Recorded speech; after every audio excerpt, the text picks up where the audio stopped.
Hello and welcome to the Voices of the Vic podcast with me, Ben Aiton, and Mike Duffy. We're here to talk about Watford's 3-0 victory over Birmingham City and the much needed 3 points. I'm not getting excited, it's just a victory. I'm not going to be hyping us up for a late playoff charge.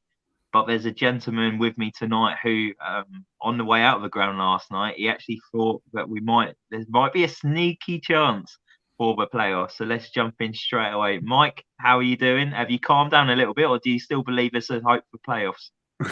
I'm doing well, mate. I was a little bit tired this morning. Got in at 12:30 this morning and was up again at 6:45 for work. So I was quite tired. First time I've ever driven down to the Vic, having only passed my tests in Jan. So it was all a bit new to me, and I think he knocked the stuffing out of me a bit today. But it was worth the journey because we won 3-0 against Birmingham as well. Bragging rights are well and truly mine after they drew with us back in August, which, it raised a few eyebrows. But no, all good. And Ben, until it's mathematically possible, mate, I will still think it is doable. I'm such an idiot for thinking so. But yeah, how are you anyway? You all good?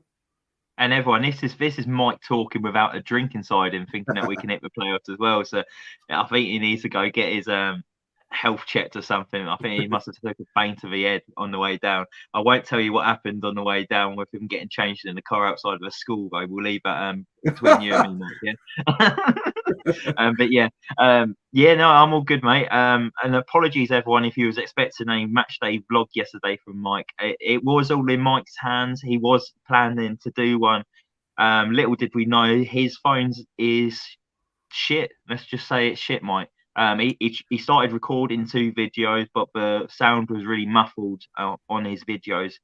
So unfortunately, we didn't do a match day vlog. I did start doing it, but the quality of it wasn't great because obviously walking from where I parked my car along Castlebury Drive, there's not many street lights along there, and I was recording it and it was just pitch black. You couldn't even see my face. So it was basically just me talking. So I thought that's not good enough. We want to try and keep up to a decent standard. So we've scrapped that for this week, unfortunately. But I will do it again this weekend at home to Wigan Athletic, because the figures that we've got for the first 2 vlogs have been really good. So obviously the demand's there, so we'll carry it on. And then obviously with me and Mike's both got tickets for Coventry away, so we might do like a joint vlog or something, or we'll both feature on it. So that'll be exciting stuff as well. But yeah, we're not here to talk about vlogs. We're here to talk about Watford picking up 3 points yesterday. Watford's first win in 5 games. Chris Wilder's first win as well as Watford head coach. He made 3 changes to the team, Mike. So Hamza Chowdhury picked up a 10th yellow card away at QPR on Saturday. He was missing, plus Mary Gaspar and Ismail Assar came out of the side. Sarr is believed to have a injury to his hamstring, but he could be back for contention against Wigan this weekend. In came Leonardo Bacuna, Ismail Kone, and Jeremy Ngakia. Mike, what was your thoughts leading into the game with that starting lineup? Was you pleased with the lineup? Was it the changes we needed to make from that pathetic performance away at QPR? Well, something needed to give after QPR because it just wasn't good enough. I must admit, I was quite surprised to see Ngakia come in, and I was also quite surprised to see Bacuna start as well. But credit to both of those, and Kone as well. I thought they all did really well, played their part. Kone was superb. Bacuna did what he needed to do, did the basics right. Wasn't head and shoulders above anyone else, but considering the stick he's been getting, he did well, I thought. And then Jezza, that first half was absolutely unbelievable. We were speaking at half time, and you made a comparison, which I'm sure you'll talk about, but he was absolutely superb. So yeah, in terms of the starting 11, we knew changes were going to happen because of the Hamza suspension, and Wilder probably thought, you know what, I'm not sticking with the same team that was pathetic against QPR. So I think the changes, looking back on it, were probably ones I could have guessed. But the shake-up was needed and the shake-up worked. So, can't complain at that at all. Yeah, and you was on about the comparisons I made with Jeremy Ngakia yesterday. I actually made a couple. Are you referring to my Juan Carlos Paredes debut, or are you on about me going on Twitter afterwards saying he was Dani Alves of Barcelona? Yeah, you said Dani Alves at half time, but you also said that Juan Carlos Paredes. It's that just when was he hit that somebody. shot from outside the box, and it just reminded me of Juan Carlos Paredes when he just turned up for that first game of the season. He was absolutely on fire. And we thought, fucking hell, we got a player here. And then just banged one from outside the box and it cannoned off the crossbar, didn't it? And then Jezza last night was so close. And I thought, first 45 minutes, Mike, that's probably the best I've probably seen Jeremy Ngakia for a very long time. I'm not going to say in the Watford shirt because he was obviously very good under Ivic in the Championship last time, but probably for the last 2 seasons, the best performance in the Watford shirt. Yeah, I'd say so. I was sat next to my old man and my brother, and I said that I was surprised that Ngakia was starting because we've seen Gaspar play more recently. Whether fatigue has come into it, I don't know. He did come on later on in the game, obviously. And I said it's such a shame with Ngakia because he started his Watford career off so well. That season under Ivic in the lockdown season, we would often come on the pod and say he's top of this stat or he's leading in this leaderboard. And, we'd often praise him. And then it's just sort of gone downhill for him. But to be fair to Jezza, he's not really had a run in the team. So you can't really build on performances if you have so many games and then you're out for so long. And then he's been having to deal with injuries. But we've seen him a couple of times this season, and the Blackburn game sticks out in my mind. He was absolutely woeful. Got turned inside out, upside down, whatever way you want to put it, against Brereton Diaz. And I thought that was the end for him. But fair play to Jezza. Really good first half. Not the best second half, but really good first half. And I think the first half for Watford on a whole yesterday was positive. Yeah, definitely. And yeah, I think there's still flaws in Jeremy's game, but he did seem to improve yesterday, and he struggled, like you say, for that second half, and he was taken off about 15 minutes into that second half. But it was a really strong second half start from Birmingham, which we'll allude to in a minute. But yeah, Mike, yesterday, an electric start at Vicarage Road. We've waited so long for a strong start. I think the last time was back in October against Boslot up the M1. This time it took 6 minutes for Watford to open the scoring. It was a fantastic attack, wasn't it, down that left-hand side?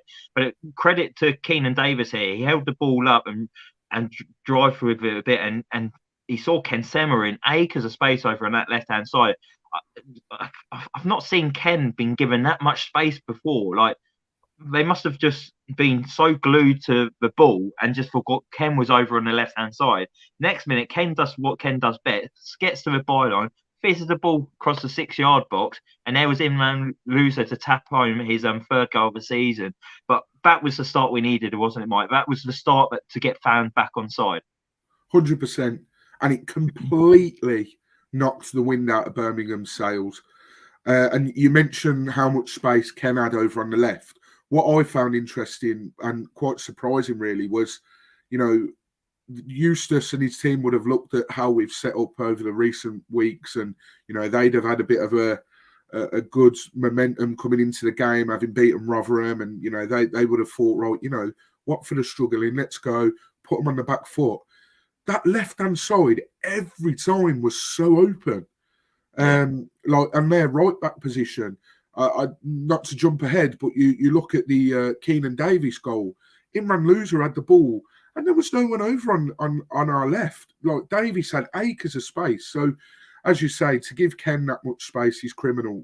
Anyone that watches the Championship, even if they're not a manager, I'm talking fans now, know that you give Ken Sema that space, he'll do what he does best. And it's another assist for Ken. And I think absolutely you're right. We needed to start well, but that early goal proper knocked the stuffing out of Blues, because I think they were a little bit pissed off with Eustace yesterday. I saw a few things on social media, and I was texting a few mates during the game, and they basically changed the team that won at Rotherham, and I think they went to a back five, whereas they were on a back three or a back four against Rotherham. So they were like, why change a winning team? So, you know, that would have put them down to start with, but an early goal always knocks it out of you. And, you know, I'm delighted for Loser. You know, obviously since that horrible injury he picked up at Millwall, you know, you sort of wince a little bit every time he goes down. He went down yesterday, and I thought, you know, the trainer's having to come on. Hopefully this isn't going to be a recurrence. And he's getting that run in the team, and we're starting to see the promise and the excitement that we thought we would from Loser. And yeah, I'm delighted for him, but it was a big goal. And yeah, it was so important that we got that first goal yesterday, and so early on as well. Yeah, and credit where credit's due. If you watched my matchday vlog, the QPR one, I had a bit of a little rant about the midfield two of Hamza Chowdhury and Imran Loser, and I said that I don't believe what the whole hype is with Imran Loser. Everyone's banging on saying he's going to be our saviour when he comes back, but he didn't really hit the levels to what Watford fans or even I expected. So I hold my hands up. Yesterday was a very good performance from Imran Loser, and it might be due to the personnel that he's got round him, Mike, for him to allow to play his games more. Do you reckon that with Chowdhury out the side, it allowed him to maybe move the ball a bit quicker? Because Hamza can slow things down sometimes, doesn't it? And Loser's obviously that guy who makes that midfield tick. Yeah, absolutely. I do think that, you know, having Hamza next to him can maybe limit him in what he can do, as you say. So, yeah, you know, and I think as well, Chris Wilder's instructions would have been, right, every time we get the ball, we've got to go forward. I'm sure he would have said that in the QPR game, but I think it was all about the levels and doing the basics right. And Imran Loser, his basic game is brilliant. And, you know, having Kone in there as well, another energetic midfielder, it will only help him. Whereas, like you said, you know, Hamza sort of slows down the tempo a little bit, so it does limit what Loser can do. But yeah, it's going to be interesting because obviously Hamza's out on Saturday. It's a 2-game suspension, so I would imagine he'll stick with the same midfield, and rightly so.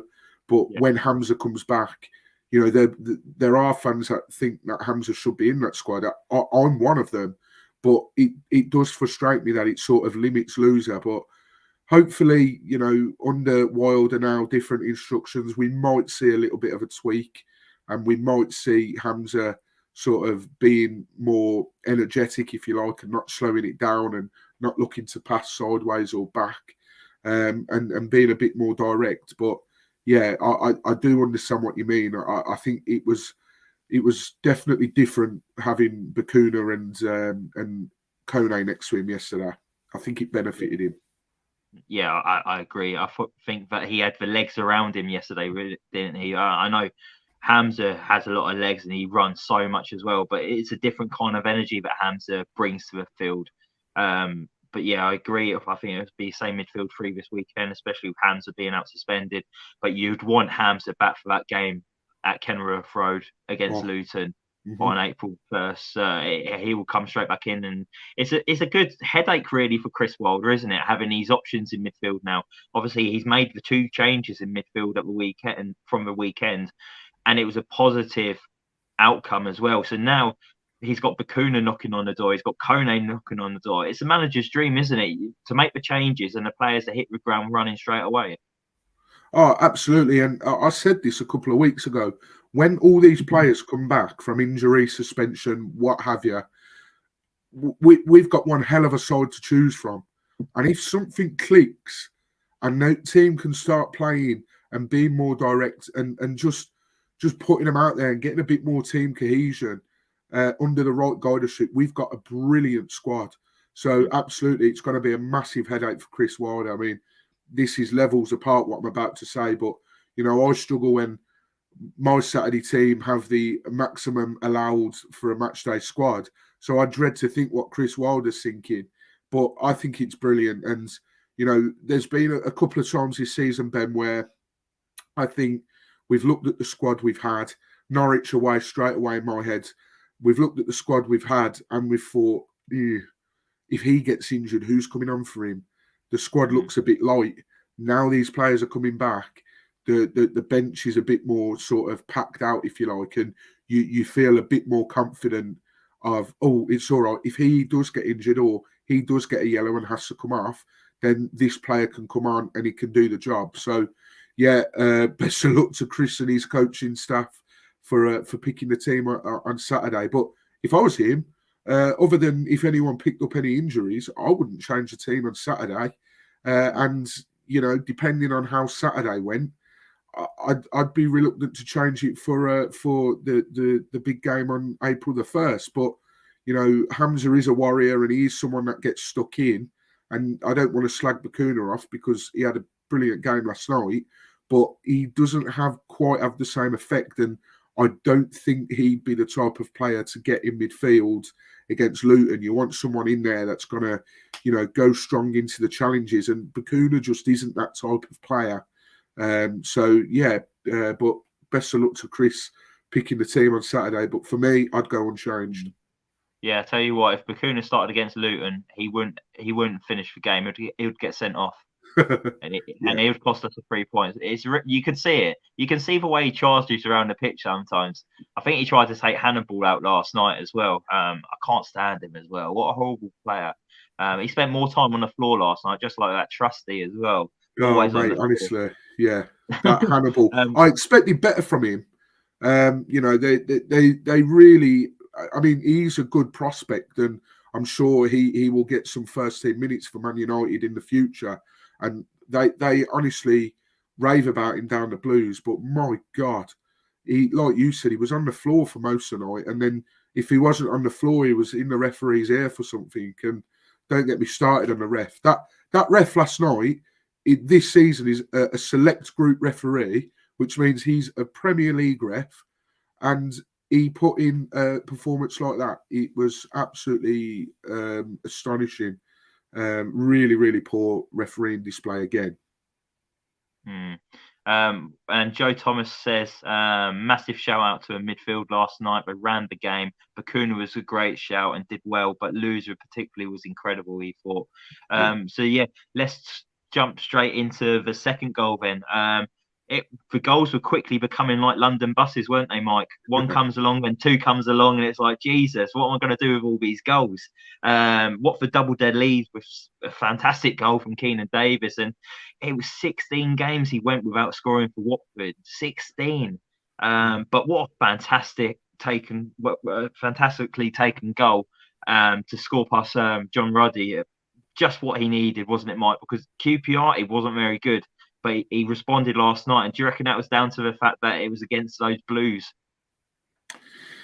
I would say so. There might have been an added extra incentive that was playing against his parent club's rivals. And to be fair, I thought he'd get a lot more stick than he did. There was a couple of times sort of in the second half where, especially around the time he got a yellow, there was a few chants of you dirty Villa bastard, which I thought might echo around the grounds a bit more frequently up until that point. But they didn't seem bothered. It's almost like they forgot he was on loan from Villa. But like I said earlier, it goes back to that space we had on the right-hand side. Loser, every time he got the ball, looking up, reminded me a little bit of Will Hughes.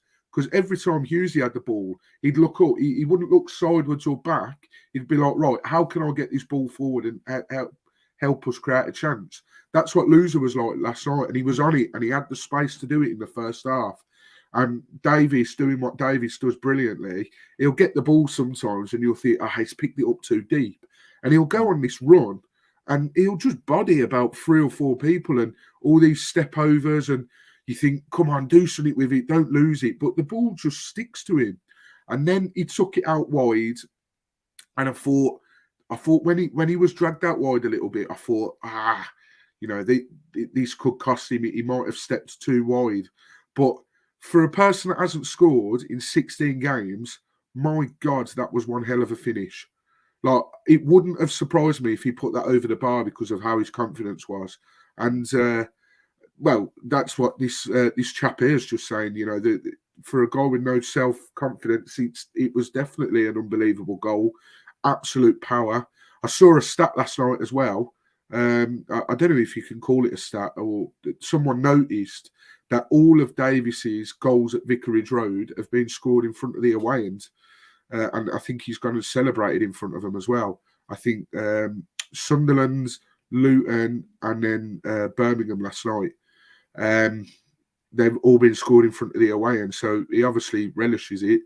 But yeah, delighted for him, and hopefully now he can start, racking up a few more goals, because although I wasn't expecting him to come in and score sort of double figures or close to, I did expect him to have more than 5 so far this season for the minutes he's played.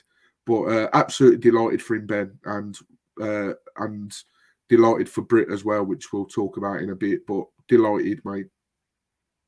Yeah, and that stat you was on about is from our good friends at WD18. They put the tweet out last night during the game. So yeah, he does love playing in front of that away end, doesn't he? I want him to score in front of a rookery though, just because he hasn't had the opportunities to do that yet. And I imagine that's quite a special moment, isn't it? Scoring in front of like the big home end, because I imagine he scored at the Holt end at Villa as well.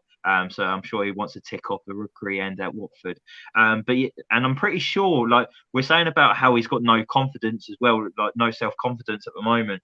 I'm pretty sure I read an interview the other day. It might have been with Andrew French with Chris Wilder, and he was asking him about Keenan Davis, and he said he had a long old chat with him after the game at QPR, and he was just telling him that he needs to be braver, he needs to take opportunities, he needs to get the ball onto his left foot.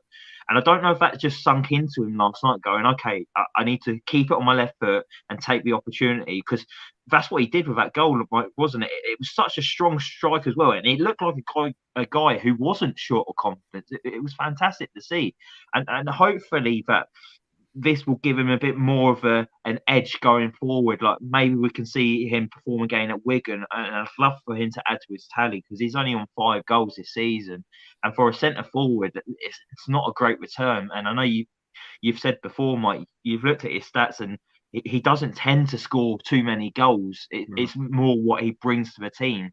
But for this Watford team, we haven't really got the out and out striker, so we do need him to crop up with the goals a little bit more. But yeah, Watford went in half time at 2-0 up against Birmingham City. I think 2-0 was a bit like we could have maybe got a couple more there. Kone had a shot on the edge of the area, fantastic shot. But if I'm honest, I think he maybe hit it a bit too nicely. If he mishit that a little bit, it probably Roddy probably wouldn't have got a hand to it, and it would have been 3-0 Watford. But 2-0 is a dangerous scoreline, Mike, wasn't it? Was you feeling comfortable at half time?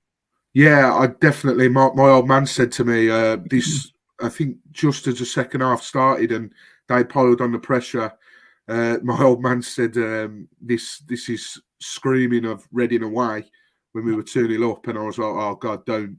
And I think it was a frustration. Now, listen, with so many Watford fans, social media has been really sort of doom and gloom place over the last few weeks. And I said on the preview that I did with the Blues Focus podcast that I just wanted to see a team performance where they looked like they gave a shit and looked like they were trying. And we absolutely did. But if I was nitpicking, I would have liked us to take them to the sword a little bit more. Like, we could have very easily been 3 or 4-0 up in that first half alone. And you look at, granted, I think it was earlier in the season, a couple of seasons ago, but you look at that Bristol City game where we won 6-0 in lockdown. That was a game where it clicked for us. And then we went on that brilliant run. I'm still waiting for that sort of game where we click and we batter a team 5-6-0. And I thought last night was going to be it. Like I say, we should have really been 4-0 up at half time. So that's my only sort of grumble. And then obviously, as I'm sure you're about to talk about, I think we let them back into the game well too easily. They started too easily as well in that second half. And luckily, they didn't score. But if they had, it would have been such an uneasy watch. And I think, we'd have found a way to fluff it up then.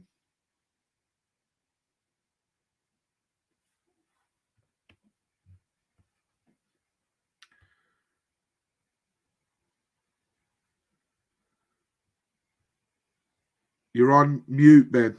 Ben's on mute. Yeah, So I'm not. Here we go. Sorry about there that. we go. My tablet frozen. I put myself on mute, and yeah, it froze. So typical. But yeah, 2-0 dangerous scoreline for Watford. But second half, wasn't it? It came out. We had very good opportunity within the first 30 seconds, wasn't it? Joel Pedro found some space inside the Birmingham penalty box, and it was a shot straight at John Roddy. And within seconds, it went up the other end. A ball played in between two of our defenders, and Hogan just found him one-on-one with Daniel Batman, and my heart was in my mouth at that point. I thought, this is it. It's 2-1. And he put it wide, and I didn't realise how poorly that attempt was, Mike. I don't know if you've watched it back, Yeah, but I watching have. it in the stadium, I thought it was just maybe whiskers wide. He missed the goal by quite a big distance, didn't he? I thought Backman had saved it and like he clipped it and it went out. But my mate texted me who was watching the game and he said, I said, I cannot believe Hogan's just missed that. And he said that it was miles wide. And I watched it back when I got back from work this morning. I watched this afternoon. I watched the highlights and wow. Considering Yeah. he's their top scorer as well, he scored 9 goals, the same as Sarr and Pedro. And I'm led to believe that recently his fortunes haven't been as good. Exhibit A last night. And I think as well, he had a similar one later on in the second half where he got put through, but nothing come of it. I can't remember if he put it wide or whatever, or tried to play someone in. I don't know. He might have been offside, to be fair. But yeah, how many times, Ben, this season have we said that luck has been well against us, where we've missed chances that we should have scored easily? And it felt like a little bit last night that luck was on our side. You know, he missed that, put it horrendously wide. And then, you know, they had another chance not long after. And we sort of rode their sort of little wave, if you like. And then we were able to you know, hang on and grab another goal. So, yeah, horrendous miss. I've missed some sitters in my time, but that was a bad one, that was. Yeah, I think we rode the storm really well, to be fair. Yes. I think 10, 15 minutes, the ball just kept coming back, didn't it? Birmingham had a really strong bit of pressure, and it was probably the best spell of the game from them. They kept on knocking. They had a couple of opportunities. I think Trusty put it over as well. I don't know how he didn't hit the target. He was free at that far post, and it looked like it was a gaping goal for him. But somehow, and luckily for Watford, he popped it over. And another day, Mike, against a better team, could have been 2-2 at that point. Two really good opportunities. And this is that difference between the Championship and the Premier League, isn't it? Premier League, you get punished. Every opportunity like that, it's in the back of the net, and Daniel Batman's picking the ball out. Last night, luckily, the quality of the opposition wasn't there. And I know Birmingham were about 19th in the table, and they're down the bottom end. And I think it showed last night that their quality up front. If they stuck the ball away, I don't think they'll be where they are in the table this season. But yeah, Watford, they looked nervous, but they held out, kept their heads up, didn't they, Mike? They kind of waved the storm by eventually getting their foot on the ball and taking a sting out of Birmingham's game, didn't they? And just slowed it down by keeping the ball. And then there was a chance. No, there was a moment in that second half where Keenan Davis was already on a yellow card, and he went in and committed a foul up towards our goal, and I kind of was like, oh, I hope he's not going to go here. But within seconds of him making that foul, Chris Wilder was like, I'm going to make a change here. And it was good to see Wilder thinking on his feet straight away, going, I'm not risking going down to 10 men. I'm not risking Keenan Davis picking up a suspension. So fantastic in-game management from Chris Wilder. He was very proactive and spotted the warning signs and dealt with it straight away. He wasn't even going to let Keenan Davis stay on the pitch for that dangerous free kick we had in up the other end. Was awarded a free kick, and he was like, nah, not risking it, taking him off straight away. So he made the change, didn't he? Britta Sombalonga came on. Jeremy Ngakia went off. Mario Gasper came on just to shore up that right-hand side, because Ngakia did get got at a little bit in that second half. But Britt came on, Mike. Did you think he was going to turn up and score last night? Because there was a stat floating around social media during the day saying that Britt Sonbalonga, the team he scored the most goals against in his career, was Birmingham City. I did, and my brother and my old man can back me up on this as well. I said when a Sonbalonga was getting ready to come on, I told them that stat, and I said he's 100% scoring tonight. There's a few moans and groans. When we was clapping off Davis, I was sort of looking around to see what people's reactions were to Britt coming on. I kid you not, there was a guy over my shoulder to the left of me, and he was like this. So for anyone that's listening on the pod and can't see me, I've got my hands on my head. I was like, come on, like I know he's not favoured by a lot of Watford fans, but I thought that's quite harsh. But he silenced the doubters, or some people will say, oh, he didn't even do that, but he was in the right place at the right time. And I think as well, something to give Britt credit for is, yes, fitness wise, he's not where he should be, but if you actually watch him and the movements and the position he gets himself into, he is actually, he knows what he's doing. Let's not forget, this guy scores goals in the Championship. So, he's not daft, and he's not become a crap player overnight. And, a couple of balls could have gone to him in the game, but they went elsewhere. And, if they'd have gone to him, he'd have been, poised perfectly. But I was delighted for him, Ben. And a massive credit to Ismail Kone as well, because he really did the dirty work on that goal, and he didn't give up, and he was persistent down that side. And I thought he was going to overrun it from that pass from Gaspar, and to weave in and out the defender like that, and then just play through Britt Sonbalonga. Britt won't care how it went in, because it was a bit comical. But he'll just care that it would go in, and absolutely delighted for him. And hopefully now, I know he's probably not going to play as many minutes, but hopefully now he can start, adding a few more here and there and coming off the bench, and we can start to think, well, we can bring Britt on, and he'll nick us a goal here and there, and who knows, I'm delighted for Britt. I really am. I know there's a lot of Watford fans that aren't keen on him, but I'm buzzing for him. Little bit of a question I'm going to throw at you. I don't know if you're going to know the answer. How many days roughly do you think it's been since his debut at Watford? Did you see this put out by Andrew French earlier? Yeah, I think WD18 put a tweet out as well. How many days since he made his debut to him scoring his first goal for Watford? Because obviously it's been 10 years. He made his debut on the 17th of March 2012. I mean, Joe Thomas has just put something in there. I have no idea. I'll say 5,200, or is that Joe Thomas? He came up and said 4,017 minutes. So he's actually closer. So it was 4,014 days since he's made his debut. He's waited a long time for that first Watford goal, hasn't he, Mike? He was very close at Reading as well. His goal was disallowed when he went away celebrating, and then he looked back, saw Velino's flag up, so he must have thought, I'm not going to get this moment. But it just shows that you keep knocking away and you're going to get the rewards, aren't you? And like you say, there's Watford fans on here or in our fan base that they don't rate a Sonbalonga, and they thought he wasn't the right man to bring back. He's been brought back regardless. We need to back him. And he gets in the right areas. Like you say, Mike, he's got that instant goal scorer awareness, hasn't he? He's always in and around that 6-yard box like he was yesterday. If he wasn't in that 6-yard box, he wouldn't have scored. End of. So fair play to him for getting in the right areas at the right time. I did think he looked a little bit sharper yesterday as well than he has done in previous games. There was something in the second half towards the end. He actually got hacked down by one of the Birmingham players as well. He actually showed a bit of a burst of pace to get past him, and he got hacked down.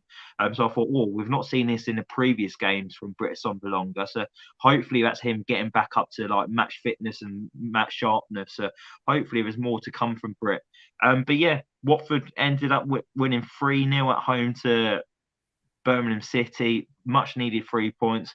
Watford have actually moved up one place in the Championship after the win yesterday.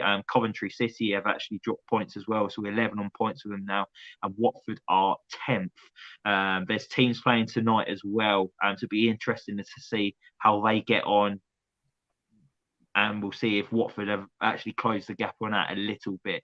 But they're all playing at the moment and kicking off in the Championship. They're all winning as well. Sorry to be a party pooper, but Blackburn are 1-0 up, Luton are 1-0 up, Norwich are 1-0 up, and West Brom are 1-0 up. So as it stands, we're 6 points outside the playoffs again. So if you remember at the start of the podcast, everyone, Mike still thinks there's hope for a playoff spot. Mate, I'm telling you, come back and I'll send this whole episode to you if we do it. I just think you're mad.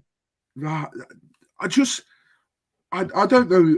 I'm probably a fool and an idiot for thinking it, but I just think our mate Jacob said the same thing. Until it's but we all know possible, Jacob's a loon. Yeah, that's true. Until it's mathematically possible, I don't see why not. You know, we've got after Luton, there's only really Sunderland who's up there that we've got to play. I mean, Coventry away. Yeah, Coventry. I keep wanting to say I'm not bothered about them. They won't be up there, but I just know it'll come back to bite me on the arse. So Joe, don't encourage Mike as well. Joe's came up with a comment saying, if we beat Luton, I'm with you, Mike, we'll do it. Come on, Mike. He doesn't need encouragement. Now, Luton will have a little bit of a slip up. Maybe not to the point of them falling out the playoffs, but they seem like they're on a really good streak at the moment. But they will have a slip up. I'm telling you now. It is bound to happen. Yeah, well, let's hope it's against us anyway. But just before we talk about like our thoughts on the performance and that, one guy who seemed to love the attention around the full-time whistle was not a Watford player, Mike, was it? It was a Mr. Troy Deeney. He looked like he was trying to hide that he was walking around the pitch, but also waving and enjoying every single second of that, wasn't he? He knew what he was doing. I'll walk out 2 minutes before full time, and I'm just gonna make it known that I'm walking around. I'll get everyone singing my songs, and he loved it. He got a fair bit of stick, as well.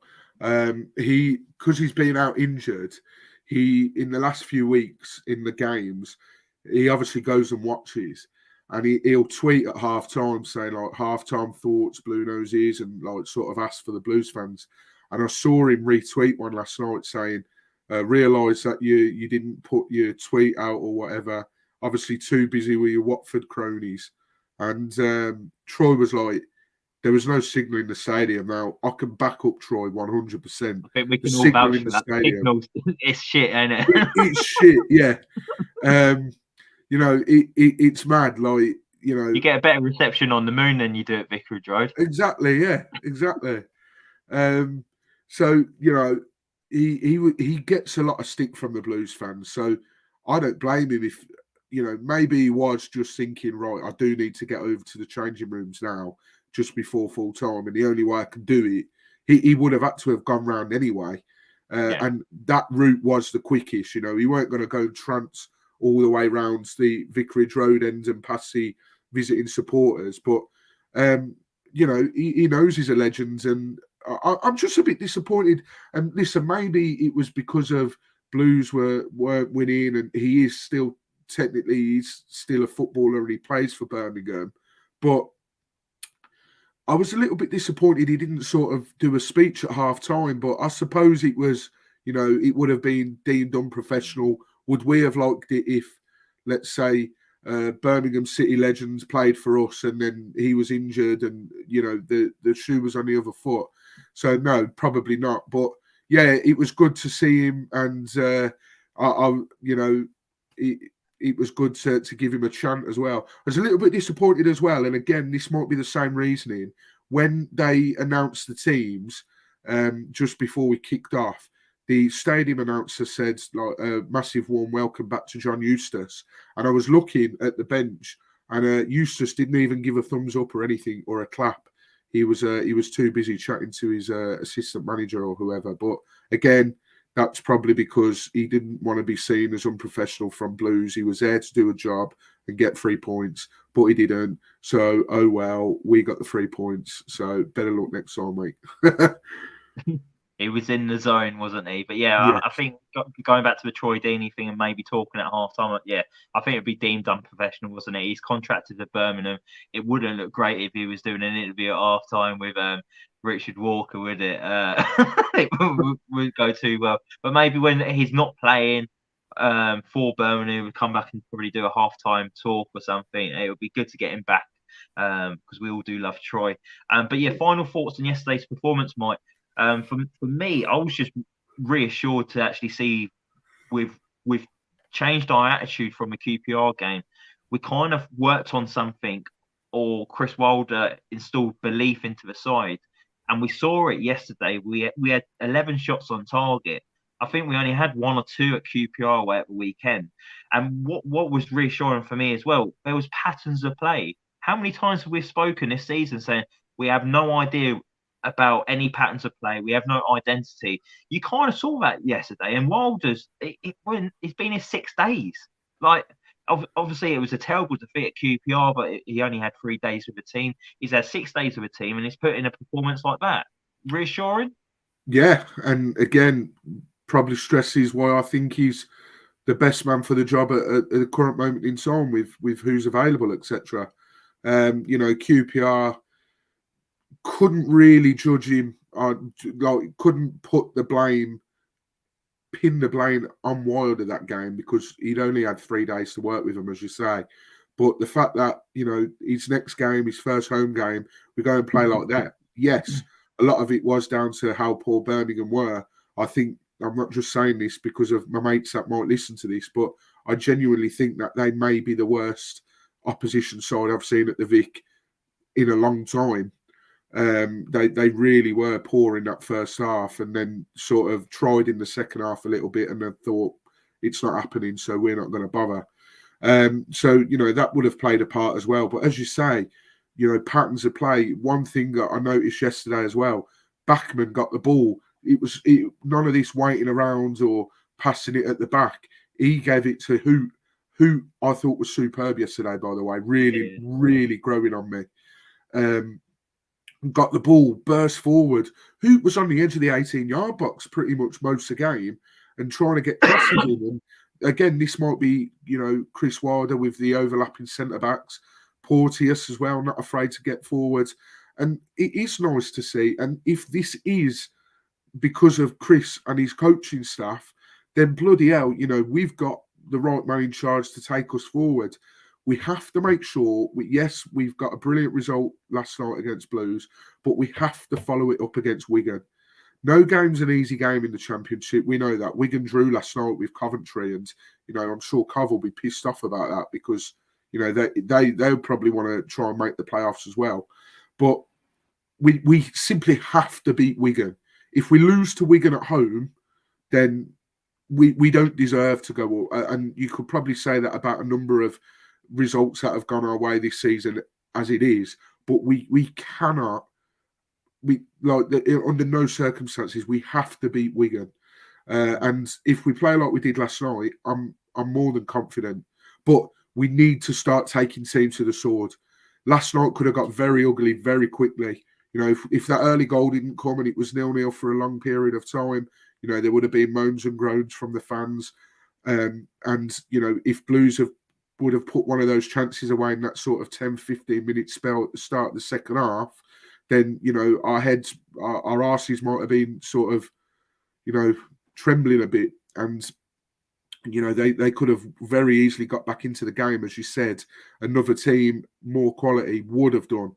So we need to start making sure that if we're on top and having these chances, we put them away. If there's a chance for a second, a third, a fourth, we bloody go for it. We keep going and going and going. So I think Wigan has to be one of these games where we have to look at how many we can score. But yeah, really happy with the performance.